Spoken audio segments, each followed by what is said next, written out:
Bonjour, je reprends mes explications là où je m'en étais arrêté précédemment. J'avais terminé la programmation en langage ladder de ma perceuse, mais je n'ai pas testé mon programme. Donc on va le tester, le simuler avant de l'envoyer dans l'automate afin de s'assurer qu'il soit correct, qu'il n'y ait pas d'erreur. Pour ce faire, il va falloir cliquer sur En ligne, puis valider ici Simulation afin qu'un petit V apparaisse.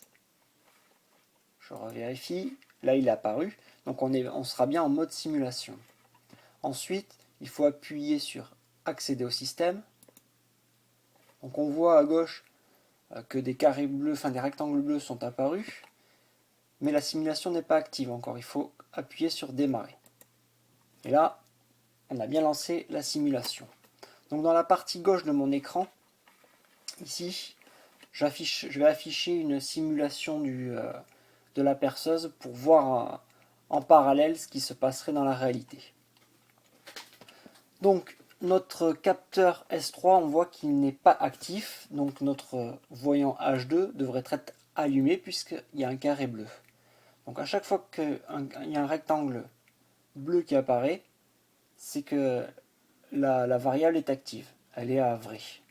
Et si, comme KM1, il n'y a rien, c'est qu'elle est fausse. Donc KM1 n'est pas enclenché, H1 n'est pas allumé. H2 est allumé parce que le capteur de sécurité S3 n'est pas appuyé.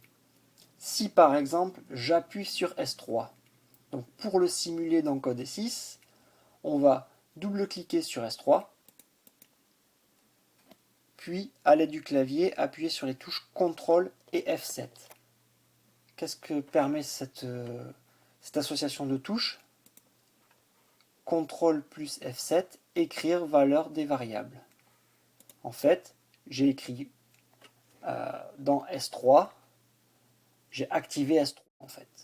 Si je veux désactiver S3, je double-clique, CTRL F7, et je le désactive, du coup H2 est allumé. J'ouvre ma fenêtre, donc H2 est allumé. Je ferme la fenêtre de sécurité, H2 est éteint. Donc ma perceuse est presque prête à fonctionner.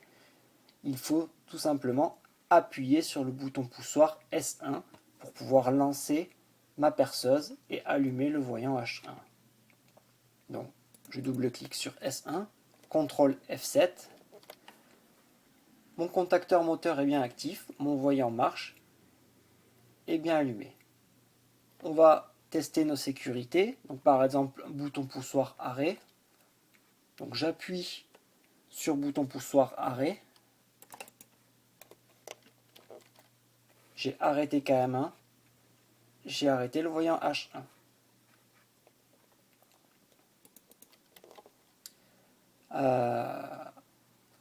Je rappuie sur le bouton poussoir marche. Alors vu que c'est une impulsion, c'est vrai que j'ai pas pensé de le dire tout à l'heure. Une impulsion, c'est j'appuie, je relâche. Donc je relâche S1.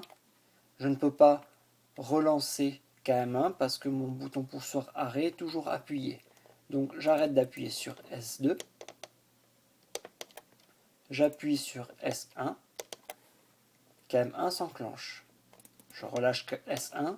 L'auto-maintien permet de maintenir KM1 enclenché. J'appuie sur le bouton arrêt.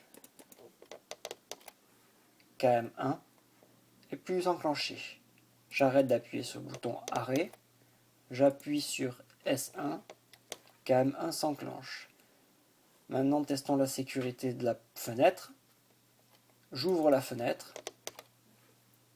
KM1 est déclenché. Je relâche BP2. Je relâche le bouton poussoir 1. Et je laisse la fenêtre ouverte. Le programme semble correct.